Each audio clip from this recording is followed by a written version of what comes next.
Me tira uma dúvida, o que é mais importante? A fé para você ter a salvação da sua vida, ou seja, viver eternamente livre de toda condenação eterna, ou a fé que faz com que curas aconteçam e milagres ocorram? Qual que é mais importante, mais difícil, complexo para você conseguir e que faz total diferença?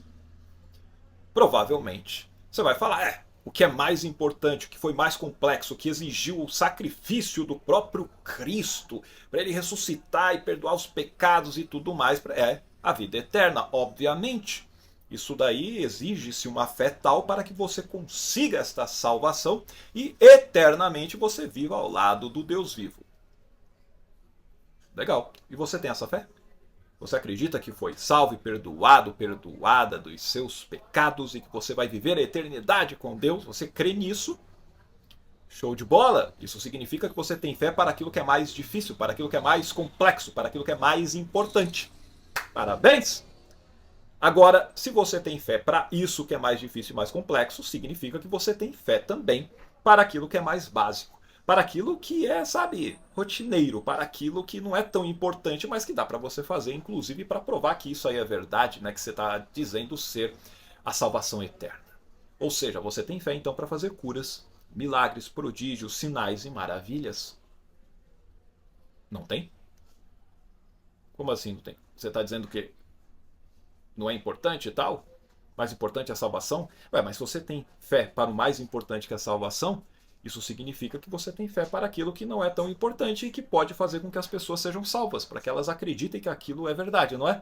Afinal de contas, por que será que Jesus insistia todos os dias e os apóstolos também fazerem milagres continuamente? Era exatamente para mostrar, isso aqui é simples, né? Lembra que quando descem o paralítico lá do teto, o que Jesus faz? Ele cura ele logo de cara? Não. Ele chega e fala, ó, perdoados estão os teus pecados. Aí os religiosos ficam pé da vida. Quem é esse daí para falar tal coisa? Aí Jesus fala, ué, o que é mais difícil? Eu falar perdoados estão os teus pecados ou falar levanta-te, toma o teu leite e anda?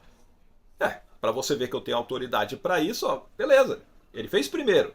Então perdoados os teus pecados. Mas para provar que ele era de fato quem era, ele chegou e falou, levanta, toma o teu leito e anda. E na hora a pessoa se levantou e saiu. Não é o que diz a Bíblia no seu conto mitológico? Você acredita nisso, não acredita?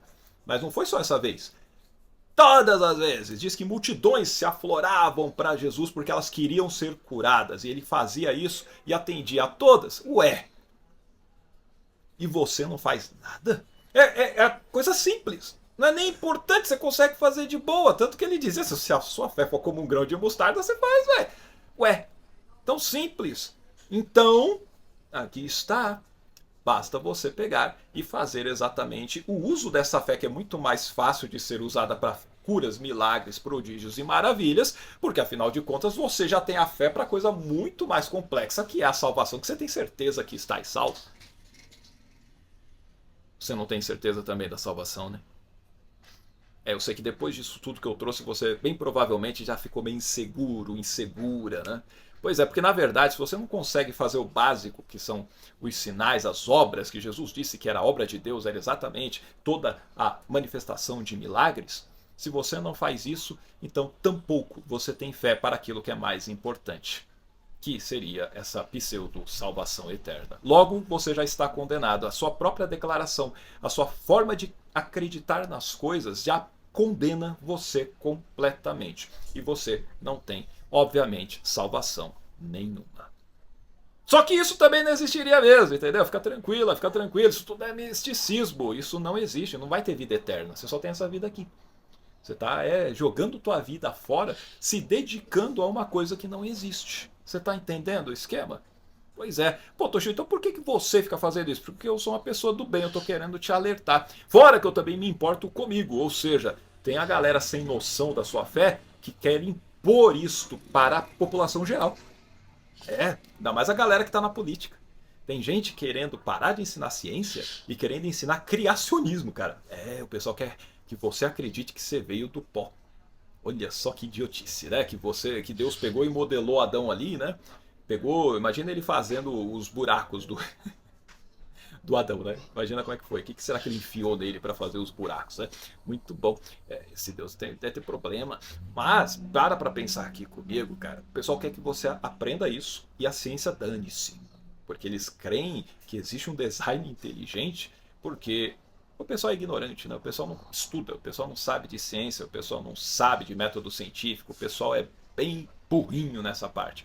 E eles acreditam que essa mitologia responderia às coisas, porque está escrito em algum local que bendita é a nação cujo Deus é o Senhor, né? Muito bom. Me dá um exemplo onde a nação é bendita cujo Deus é o Senhor. Fala. Me dá um exemplo. Um exemplo. Onde está tudo bonitinho, sem problema, tal, só alegria. Me dá um exemplo em toda a história da humanidade. Não existe. Até na época que a igreja dominava e que queria impor que era só aquele Deus a ser servido, a gente conhece essa época como Idade das Trevas. O que só prova que quando a igreja domina ali e ela quer colocar no Estado o seu controle, ela só traz malefícios. E ponto final. Esta é a verdade. Você pode vir tentar maquiar, disfarçar uma coisinha ou outra, já perdeu. Porque eu já mostrei aqui que você não tem a fé nem para o básico, quanto menos para a salvação. E muito menos para alguém acreditar em você, querendo impor qualquer tipo de regra para os outros seguirem, se baseando em um livro mitológico. Aceita que dói menos. Falou? Fui. Tenta a sorte em me refutar. É impossível.